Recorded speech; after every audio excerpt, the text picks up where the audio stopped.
I'm James Hahn II, And I'm Mark LaCour. and you're listening to This Week in Oil and Gas. This is the show for busy oil pros who want to quickly keep their finger on the pulse of the industry, brought to you by Red Wing. I'm James Hahn II from TribeRocket.com, and before I give my tagline and all that stuff, why don't you introduce yourself, Mr. LaCour? Yeah, it's Mark LaCour with ModalPoint.com. We're the oil and gas sales experts. But James, you and I talked about your business, and we've actually figured out that there's a more accurate tagline for you. Yeah, so you taught me a lot about market research and everything like that, and I went out there and started saying I was doing sales-driven market research, and you called me last week and said, that's not what you do. Not at all. So what do I do? No, you actually do sales research, right? So you're actually right there on the front lines with the sales professionals trying to help your clients figure out where's their gap between what the sales professionals are saying and what the clients want to hear. Yeah, that's exactly right. And we start with interviewing the executive team, the leadership team. We interview the sales team. We interview clients, closed, lost people. Oh, those are fun calls. Don't you love those closed, lost calls, Mark? Yeah, so it's actually cool when it's you or I because the guy that's on the other end of the phone doesn't really care. But I would not want to be doing that lost call if I was the actual salesperson that lost that deal. Well, I'm guessing you wouldn't hear nearly as many F-bombs as I've heard on some of those calls. And the truth is, we hear the truth because you do not work for the company that lost the sale. Versus if the company tried to do it itself, especially if the client liked the salesperson, they're not going to tell the truth. They don't want to hurt his feelings. Correct. So we're going to be actually redoing our website, and we have a new tagline. So it's oil and gas stories that sell. Yeah, and that is exactly what you do. It just took you and with a little bit of help from me to figure out how to put that in words that just make sense. Yeah, definitely. Because when you use big, not even big, but fluffy marketing terms like brand storytelling, it sounds a little ridiculous. And so I definitely like the oil and gas stories that sell, and we have a lot of stories to talk about today. But before we do that, we have to give thanks to our amazing sponsor, Red Wing. Yeah, folks, and we know that our audience is predominantly oil and gas people, and you know Red Wing. In fact, if you look down at your feet, there's probably a pair of Red Wings on your feet right now. But Red Wing is way more than that. So, guys out there on those pipelines, doing those expansion, doing those checks for leaks and welding inspections and all that. If you're in FR clothing, flame resistant clothing, and it's hot and it's uncomfortable, check out Red Wing. Right, they got some very comfortable clothing that give you that same level of protection, but allows you to actually not sweat your butt off while you're out there doing your work. So check into Red Wing's flame resistant clothing. Some really great stuff. One thing I really respect about Red Wing, and as you just said, I've talked to a lot of the sales team, is the point that they make a lot is that you're not going to get the cheapest from us, but you're going to get the best. And I always appreciate a company that's upfront about you get what you pay for. Right. And it's true. You do get what you're paid for. Speaking of that, people pay close attention the next couple of shows. We have some wonderful helicopter duffel bags that Red Wing's given to us to give away to our audience. So we're going to figure out how we're going to give those away in the next show or two. But stay tuned. I have one actually in person they shipped to me, and it is just an awesome bag. Cool. So let's get into the stories, though, because we have quite a few to cover. And starting things off with Saudi Arabia, it's a Bloomberg business. Saudi Arabia spends billions to get Asia hooked on its crude oil. Yeah, this is a great thing. We've been talking about bits and pieces of this for a while. It's a very well written story. Basically, Saudi Arabia is spending money to buy refineries in Asia Pacific. And you go, well, why does that matter? Well, guess what the refinery has to buy to make stuff? Oil. And guess where they're gonna get that oil from? Saudi Arabia. And this is something you've been talking about. You saying Saudi Arabia is moving into the downstream market so they can refine their own oil. And so they're doing that not only, well, whenever you said that, I always had the impression that they were starting to build new refineries in their backyard, but they're outsourcing. We're not outsourcing it, but finding existing plants and bringing them online. So they're doing both. So in their backyard, which is the Middle East, they are building refineries, right, to start tapping into this global export business. But what they're doing in the Middle East is instead of trying to build that business from scratch, why don't we buy or partner with existing refineries that already have a market, that already have the refinery built, and as part of that negotiation for Saudi Arabia giving that money, they lock in the contract that the oil has to come from Saudi Arabia. It's actually very shrewd, very smart. It's a very long-term strategy. And what they're trying to do is build and buy that export business in Asia Pacific. And the reason they're trying to do it in Asia Pacific is that's going to be one of the fastest growing um, markets to consume um, um, refined petrochemical products. So not just fuels, but petrochemicals, fertilizers, and plastics. So this is a shrewd move that you would expect from some Saudi Arabia, and they're doing a good job of this. Now they've run a little bit of trouble in China. Because there's still some areas in China where the government controls the price of refined fuels, so gasoline, diesel, jet fuel. So it's a little bit harder to come in, buy a refinery, require the refinery to buy the crude from Saudi Arabia, and then sell that refined gasoline or jet fuel diesel at a profit if the government sets that price. But that's the only place they're struggling a bit, and they'll figure it out. And they mentioned a few different countries in terms of South Korea, Vietnam. What's what are the specific countries that they're really getting active in outside of China? So if when you look at Asia Pacific, you have some very mature markets. Think Japan, right? So Japan's growth is actually flat. Actually, it's been negative for the last couple, about 5 or 6 years, and it's relatively flat. But you look at like Vietnam, their economy is growing by double digits. Indonesia the same way. So they're and China the same way. Even though China slowed down, it's still double digit growth. So what Saudi Arabia is doing is trying to get in the markets that are growing rapidly. This way they can make the most money for the longest period of time. It's just marketing genius. Saudi Aramco does a good job with most of the things they do. Yeah. They definitely do. All right. So speaking of China, South China Sea to get Chinese oil filling stations. What kind of filling stations are these? So this is a negotiation tactic, is what it really is. So if you read this article, which is actually a good article, China has been building for the last 10 years man-made islands in the China Sea. Now, and you may have seen some of this in the news because we've had some military encounters, I will say, for those man-made islands. What China is basically doing, if you sort of like James, if you had a backyard and you had a fence, and behind that fence was your neighbor's property, right? Well, what would happen if every couple of years you move your fence back an inch or two? Well, That's eventually you what end up in China's court, doing. right? Yeah, so China is building these man-made islands and then go, oh, the new line of our territory is these man-made islands. And then they'll build some more man-made islands out and they go, oh, our new territory is these Wait, man-made islands. okay. Oh, And we're, so I got to stop you there. Man-made islands, so kind of like Dubai type islands. yeah, a little bit different. Dubai is a little bit shallower than the China Sea. So basically what they do, what Chinese government doing is they're finding reefs, some very stable reefs, and then they'll build walls around that reef, and then they'll pump it full of sand from the seafloor, and then you have an island. It's not anything new. It's not any new technology. That's people have been doing it for 50 years at least. Um, but but if you look at what they're really doing, what they're doing is they're building bases for the military because they want control of the not only the traffic but all the oil and gas reserves in the South China Sea. And so the U.S. doesn't like that at all. We've had some military encounters and we've done some reconnaissance flights over saying we see what you're doing, stop it. So to try to make it more legit, this article is about how they're going to build basically a big gas station for like the fishermen and all the commercial vessels in the China Sea so they can stop to get fuel in the middle of the sea instead of going to land. And then China's going, see, we don't have any military ambitions around this because we're building a gas station. So it's really a negotiation tactic. This is for fishermen, aka our fleets of military vessels. Well, it's not really for their fleets of military vessels. It's the fleet of military vessels has its own tenders, its own fuel tenders that travel with it that supply the fuel for the military vessels. And then, a lot of modern big vessels are nuclear powered. They don't need to be refueled except every 7 or 10 years. All right, so our last story from around the globe, another hot button issue in terms of Iran, but we're going there again anyway because it's something we need to talk about because it's a huge story. Big leap anticipated for Iran's petrochemical industry. Yeah, this just feeds into everything you and I have been talking about in recent history. So Iran is trying to rebuild its economy.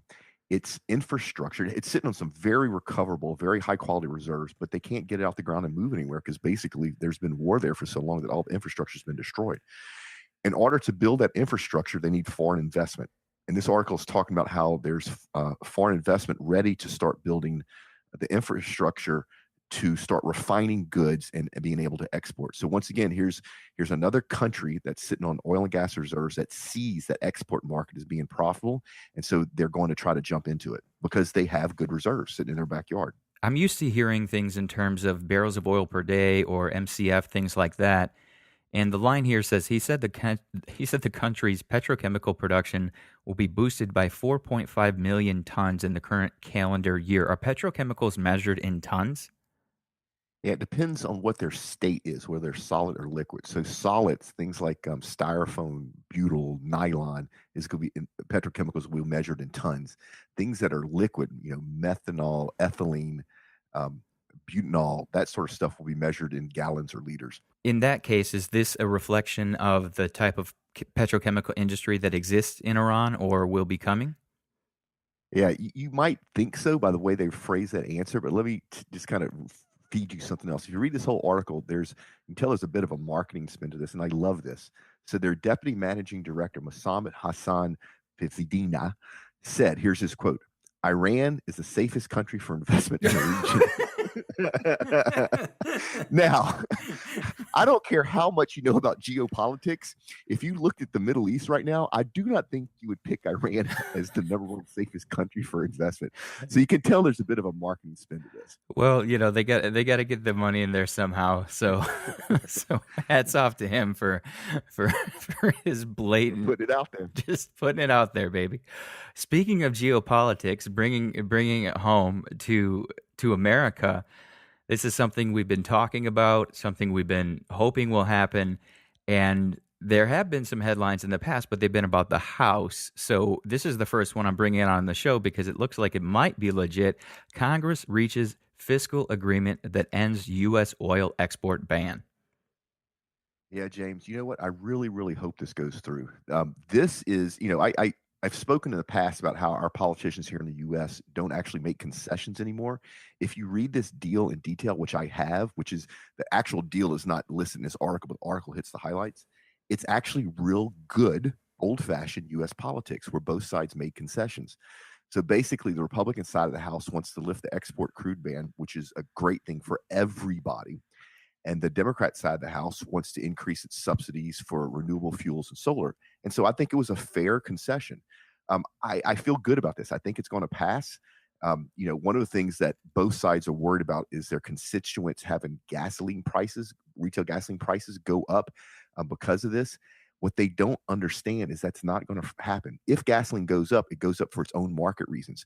We import most of the crude that we use to turn to gasoline in the U.S. We struggle to export the crude that we produce here in the U.S. and turn it into anything. So by opening the export ban, what's going to happen is refineries in the world that can utilize the sweet crude that we produce will buy it, which will then shorten this glut on the market and drive prices up quicker. We will still import the heavy crude that our refineries like to use to turn into gasoline. So, let's keep our fingers crossed on this one. The thing I'm a little bit worried about is the president, and this is, December 2015. So Barack Obama is still president. The president has said he's going to veto this. I think that would be political suicide for the Democratic Party, who's up for reelection, if he vetoes this. So, bunch of concessions made in this bill. Neither side has a stronghold on the other side. This is a bill that was bipartisan, so both sides sponsored it. So, I think it's going to go through, and I really hope it's going to go through. One thing, and I don't want to get too political, that is kind of the barrel of the gun that might have brought this negotiation, seems to me, brought this negotiation to a head is the fact that the government's going to shut down and they need money. Yeah. Yeah, and that happens if you've paid attention in the news in the last couple of years. This happens every year because neither side can make concessions to the point that they'll do a long-term finance plan. And I mean, it's the U.S. government. Are you kidding me? There's certain. It's like paying your electricity bill. You know you have to pay it. So why don't you bipartisanly come up with a bill where everything gets paid and take all the special matter interest out and worry about that later? But yeah, it's both sides of the House use that. To try to help get this sped up, and hopefully it'll go through. What's this Cadillac tax I hear so much about?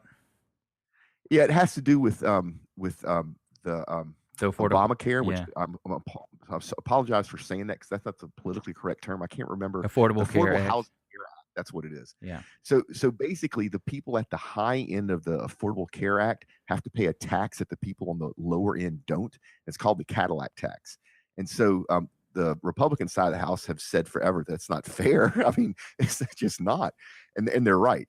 And the Democrat side of the House says, well, the people that on the high end can afford to pay a little bit to help people on the low end. So it looks like that part's going to stay in there. I don't like it, but it's a concession. It's a concession I'm willing to make to get the crude export ban lifted.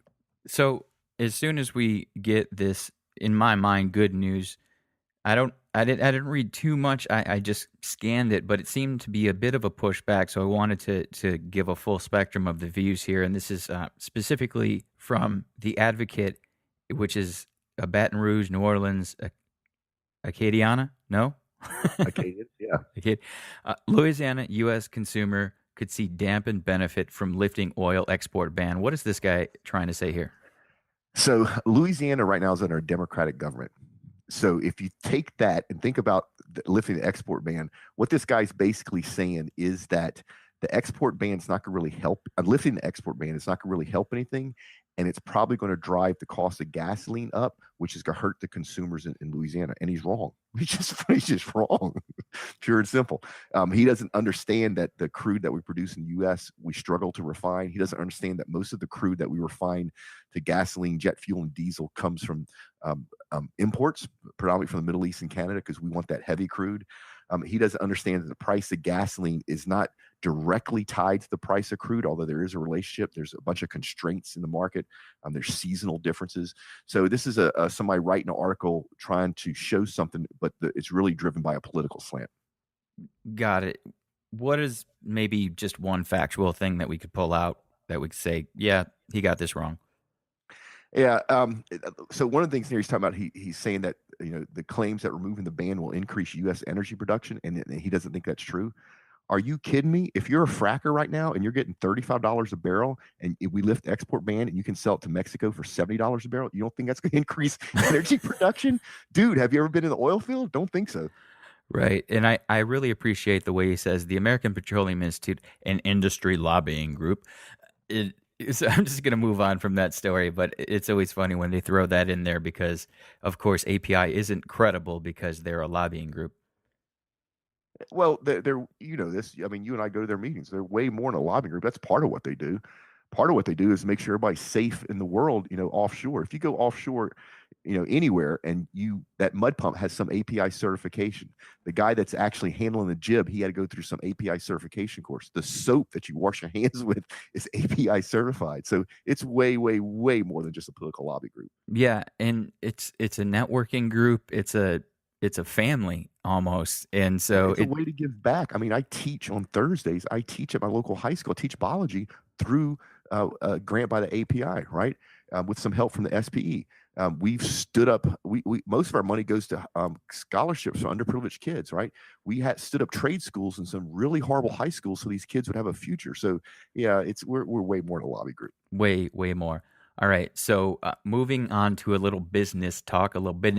Chevron CEO sheds some light on how it plans to tackle a new era of oil. Yeah, so this is an investment piece talking about how Chevron is not doing as good as its peers, the BPs and Exxons and the Shells in this low crude price environment. And they're right, but there's a difference. So Chevron is a super major, right? It has refiners, it has pipelines, it does E&P work, but Chevron predominantly is an E&P company. So of course, when the price of crude drops, they're going to get hurt more than companies like Exxon, who has a very robust downstream, and Shell and BP as well. And so the other thing that you have to remember is when you're doing a complex offshore project or even something on land like Wheatstone in Australia, that project is a 50-year life cycle from the moment of conception to the moment of decommissioning. So when you have these quarterly spikes or drops in the price of crude, you can't just stop production on this project, right? You can slow it down, you can push things out. So Chevron's Chevron's stock has taken a hit, and it will continue to take a hit. This is a investment article about how their CEO, John Watson, is going to change some things to make sure they have positive cash flow. The truth is, Chevron has positioned itself to rock and roll when the price of crude comes back. But of course, Wall Street doesn't see that. So, because they're a public company, the CEO has to do certain things to placate Wall Street to keep his shareholder value or the value of his shareholders at least a place where they're happy, maybe not ecstatic, but happy, knowing that when the price of crude comes back, their stock values would go through the roof. One of the things we talked about on the other show, which is the new show, if you haven't heard of it, the Oil and Gas Careers podcast, was the fact that Anadarko is a supply chain company and ExxonMobil can do more with a dollar than anyone. What is Chevron's specialty? So I'm gonna back you up. That was actually Kinder Morgan could do more with a dollar. Ah, that's right. Exxon's really an engineering and project management company. Chevron's a technology company that just happens to get oil on the ground. That's their competitive differentiator. They invest in technology. They buy new technology. They have it's a group called Chevron Technology Investment Group that literally go out and look at entrepreneurs and startups and say, hey, we think this might be useful to Chevron. Let us give you some engineers and some money, and let's see what you do with this in a couple of years. So Chevron's a technology company that just happens to get oil on the ground. Awesome. We've got some big news coming downstream in terms of Dow and DuPont. Dow DuPont set $130 billion mega merger could spark more deals. Yeah, so I saw this coming. It just makes total sense. The petrochemical divisions of both Dow and DuPont are growing like crazy. I mean, just ridiculous. But they have other divisions. They have agriculture divisions. You may have heard of Corning Cookware. They make styrofoam, fiberglass, a bunch of other things. And so it just makes sense if you take the two parts of their business, the petrochemical divisions that are growing, lump them together and form a different company, and then take everything else and form a separate company that may or may not be spun off somewhere down the road so that the petrochemical division is free to grow without being dragged by all these other businesses that aren't doing as well. This is a good time, I think, to dive in because we've talked before about how downstream is more than refineries, and we've mentioned plastics and chemical, but we've even pushed a little further downstream here where we're talking about farming, chemicals, all kinds of different things. So dig into that for me. Well, so that's the parts of their vision that are not downstream, right? That they're going to spin off. So the agrochemicals, even though those agrochemicals probably parts of those chemicals come from downstream, they have a whole agriculture division, um, which is they basically genetically engineer seeds to be resistant to certain weed killers. They then manufacture the weed killers. They then sell the seeds to farmers, and then the farmers use their weed killers, which means there's less herbicides being actually placed in the field, which means the food's actually healthier for people. They do the same thing with pesticides. They genetically engineered seeds to be resistant to certain pests, so you don't need to use pesticides. So then the food is healthier for people. But that part of their business is not growing as fast as their petrochemical division. So they're going to lump all that together. And they also, Dow also is in like um, um, wood products, pulpwood and paper and all that sort of stuff. None of that is growing as quick as their petrochemical. So they'll take DuPont's petrochemical divisions, they'll take Dow's petrochemical division, lump them together, form a different company, and that will be let loose to grow. And then the two companies that are left, they have a pharmaceutical division, a food center, an agriculture division. Thinks of things like Kevlar or Teflon. That's DuPont products. They'll lump all that together, and that will not grow as quick as the petrochemical division, and it may eventually somewhere down the road be sold off. To play devil's advocate, there is a regulatory scrutiny subhead down here. The American Institute, Antitrust Institute, Diana Moss, quote here, the seed market is already dominated by Monsanto. You're almost creating a duopoly in the market, and that's a problem. Yeah. So, have you ever heard of Roundup, James? I have. Yeah. So Monsanto makes Roundup, and let me tell you the true story of Roundup that most consumers don't know. Roundup is a herbicide that really doesn't poison anything. What it does is it causes the plant to grow so quick that it kills itself. But the moment Roundup hits the ground, it's inert. There is nothing left. So what Monsanto has done over the last couple of years is they've engineered seeds, soybeans, wheat, corn, whatever, that are resistant to Roundup. So they make their money by selling the seeds to farmers who then can only spray their crop with one herbicide, which is Roundup. And the moment the Roundup hits the ground, there's nothing left. There's no chemicals left. So it's extremely safe for people to eat, and it's very productive for the farmers because you have no weeds in your crops. They're competing for nutrients and lights. So that's Monsanto dominates that world globally. And what Diane Moss is saying, that if you let DuPont and Dow spin off their agriculture division, you'll basically only have two people that play in that world. I don't know agriculture, so I don't really want to comment on that. I see her point. My gut tells me there's probably some other players growing in that market that she's probably not mentioning. But like I said, I don't really know agriculture, so I don't really want to talk about that because Uh, I don't know anything about it. yeah, yeah, understood. Just from a general philosophical view, I got to believe that any competition is good. And so if you bring in a second, then maybe a third and fourth and fifth and so forth will come running. On to the Seeking Alpha story of the week, as we pretty much always have one anyway. And the end of fossil fuels, not so fast, my friend. Yeah, it's funny that you put this in here because I've been paying attention to the climate conference going on in Paris, and a bunch of environmental groups when the conference ended announced that this was the end of fossil fuels. And the thing I find so funny about it is they were announcing it using their iPhones, and they were announcing it on billboards, and they were announcing it using plastic letters on signs. It's like, do you even know? Where do you think all that stuff comes from? So for our audience, there is no end of fossil fuels. I have my personal opinion, which is as we move forward in time, we'll use less and less hydrocarbons for fuel. We'll still use them for chemicals and stuff. And I think eventually the demand for fossil fuels will end before the supply of fossil fuels end. But yeah, it's just too. I mean, it's too ingrained in the world economy. You have a bunch of countries now that are moving out of poverty into their own industrial revolutions that can only be fueled by fossil fuels right now. They touch every part of our life. In Europe and U.S., our pollution has went down since the 1970s. Here in the U.S., even though our productivity has went up, our CO2 emissions have went down for the first time this year, which means we're over the hump. So, into fossil fuels, no. Does that make some good marketing stuff for the environmentalists? Absolutely, but it doesn't even touch reality. I really like this. It's not a new graphic because it's from 2009, but products made from a barrel of crude oil. Oh yeah, I mean, I did something for Thanksgiving where I released a graphic on Twitter, and it showed that literally the game of American football could not be played without petroleum products because it showed every part of a football game that petroleum is used to manufacture everything from helmets and uniforms to the actual ball to the playing field to the lights to the stadium stands to the straw in your Coke to the label in your beer bottle. It's just it just sorry, the reality is it's part of our life, and it's a good thing, right? It's taking people out of poverty. Our rate of death for related incidents has dropped 85% in the last 20 years. Our environment's cleaner, our water's cleaner, and all of that is in some way responsible because of the use of fossil fuels. As you say that, I can't help but think of my buddy Eric over there in Kalamazoo, and I say over there because I'm actually recording this from Michigan, up here visiting my son and having we both had the flu for the last couple of days, so we've been partying, but we had a little we had a little break in the party. But regardless, Eric is a rampant anti-fossil fuel person, but mixed in with his anti-fossil fuel posts are pictures of jam band concert festival in the middle of a field somewhere. And I'm just looking at the thing saying like, okay, see all these trailers, you see all these lights, you see even the XLR cords that are plugging in the microphones. Do you appreciate the ability to do that? I'm not sure.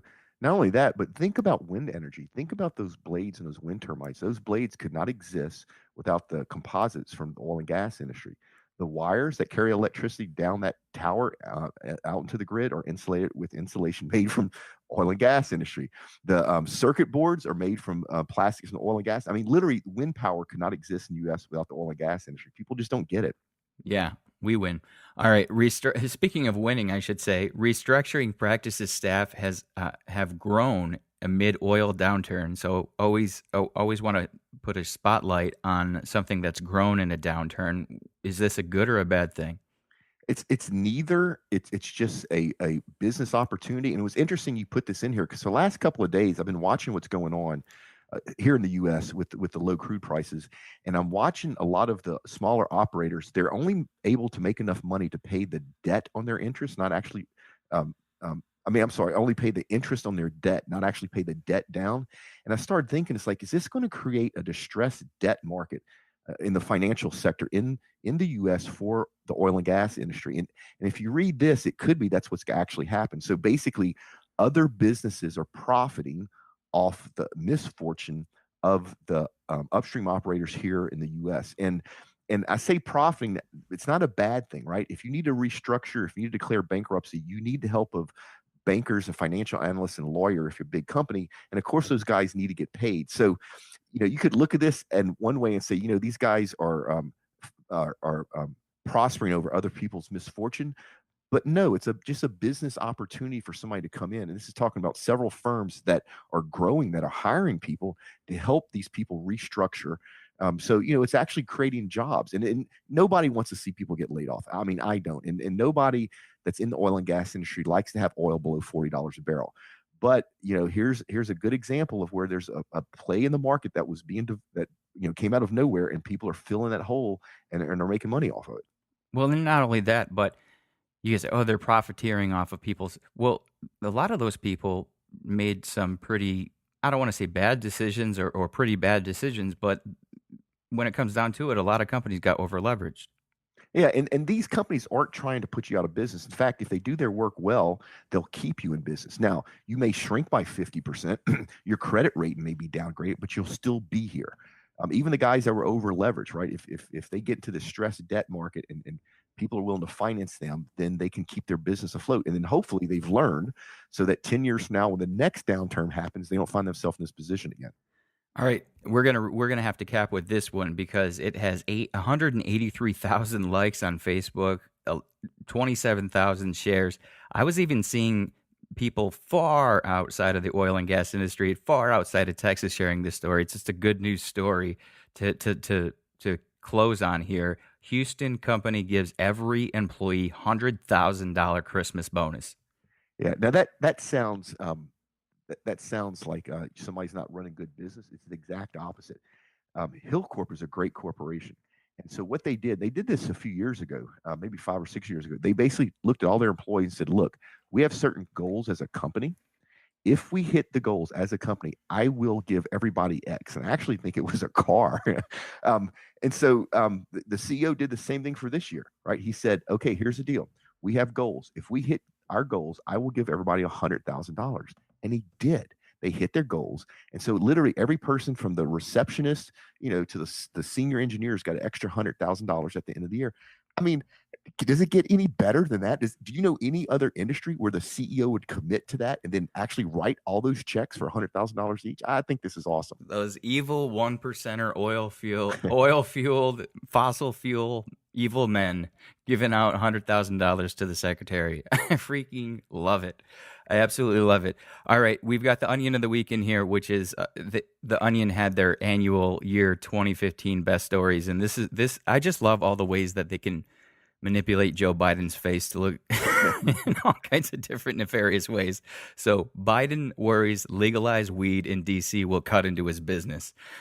So you can go ahead and read that. Oh, by the way, all of the show notes, all the stories that we mentioned here, everything is at triberocket.com/TW42 on this one. We would usually transition into events, but we know it's toward the end of the year and the events are happening at people's homes. You got a chance to see a picture of my family, right, Mark? Yeah, it's a huge family. There are people all That's over. That's only one side of the family, buddy. Yeah. So instead of talking about events, James, let's talk about a little bit about our new show. Yeah, let's do it. So the Oil and Gas Careers Podcast is the show for anyone looking for a career in the oil business. And it's not just anybody looking for a career, but if you have a career and you're looking to advance your career, we help you with that as well. We've gotten some rave reviews. James and I got a lot of input in the last year about starting another podcast. This just made sense, and people are loving it. So, if you're in the oil and gas industry and you're looking to maybe change careers or see what other possibilities are out there, you need to listen to the show. If you listen to this show and you're not in the oil and gas industry and you'd like to get into it, you need to listen to our show. And if you listen to it, it's a different format, right? It's a short 20-minute. That's what I was about to say. There were a lot of people that liked the original because we started off at 20 minutes on this show and it evolved into a more long form. And this one is back to that under 20 minutes, in and out, hit and run. Yeah, and it's a different format, and I actually enjoy that. It's two different shows. I enjoy that one as much as I enjoy this one. But folks, if you go over there and listen to it and you like it, help James and I. This is a brand new show, so we really, really, really need your help.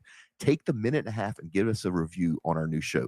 We need it right now more than ever, and it's also a chance for us to help grow our audience so that people that are looking for work in oil and gas can find us and we can help them. The reason he says we need it more than ever is because right now is the critical time in the launch phase where we are currently on the front page of business news in New and Noteworthy. And we were as far to the right that we were second to last, I should say. And we got one review, and that pushed us up to where you could see us. So if we could get 1, 2, 3, 4, 10 more reviews, we would be able to be up in the front. And that would help us immensely because, well, it would help your fellow oil and gas people out there trying to find new careers or trying to break into the industry. Yeah, it's there's unfortunately a decent amount of people that are looking for work in oil and gas. So we're trying to help them, and we need your help to help them. So go leave a review. Yeah, it's at triberocket.com/CP review. So that stands for Careers Podcast. If you can remember that, triberocket.com/CP reviews. I've got the link set up that takes you right into iTunes. Same thing for this show, where you can, because we haven't gotten any reviews on this show since the last guy hated on me. So Tribe Rocket. So for this show, it's triberocket.com/TW reviews.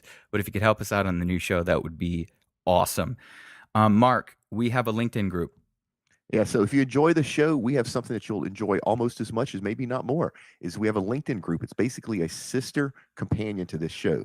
So we have almost all of our listeners on it. They're very active. It's an awesome place to meet new people, to get input, to get ideas, to pique people's brains. I've seen people go out and make introductions to other people. I've seen James go out there and help do some copyright. It's our family, right? It's This Week in Oil and Gas family. So go join. You'll be glad you did. And wrapping things up, we have a First Friday Q&A, and that's the first Friday of the new year. The first happens to fall on a Friday. So talk about that. Yeah, so once a month, the first Friday Q&A, we actually take your questions and try to answer them. We're not maybe 100% successful, but there's a bunch of ways you can get the questions to us. But if you have something that you don't know, you have something you want to know more about, or if you have something you just want to ask James and I, reach out to us. There's multiple ways to get them to us. Give us the question, and then hopefully we'll read your question on the air. Yeah, so it's at triberocket.com/QA. And on that page, you will see two options. First of all, you can just type your question in there, and the more detail you can give us, the better, because we've had a couple questions we just couldn't answer because we didn't know enough about the situation. So if you could give us a little detail, or we got our first voicemail last month, which was awesome. And so if you want to do that, you can, on the right-hand side, it says send voicemail. You just click that button, and it's really easy. All you do is click that button, record your voicemail, send it to us. We get notified, and then we play that on the show. Yeah, so it just doesn't get any easier. Submit your questions, and we'll try to answer them on the show. All right, and looking at the calendar, next week, next week is Christmas, and we already have a show on ready to go for Christmas. And tell them about that, because it's an awesome show. Yeah, so we basically spent hours and hours. When he says we, he means him. Mark LaCour did it. To going through all the news articles for 2015 in oil and gas. And we took the top news articles, and that's what our show's about. So it's a bit of a retrospective show. I think it came out really well. It's there'll be some stuff in there you'll go, oh, darn, I forgot about that, but you're right. So look out for it. It should be a really good show. Yeah, so that is the top 14 top 14 oil and gas stories of 2015. I love all the retrospective things that come out toward the end of the year, and so I thought it'd be fun to do that. So that's what's coming out next week, and then the following week we have the Q&A. So go to triberocket.com/QA to submit your question. And I think that's it from me. What about you, Mark? Yeah, so folks, do great work, pay it forward, and we will see you next time. Go find some grease, guys.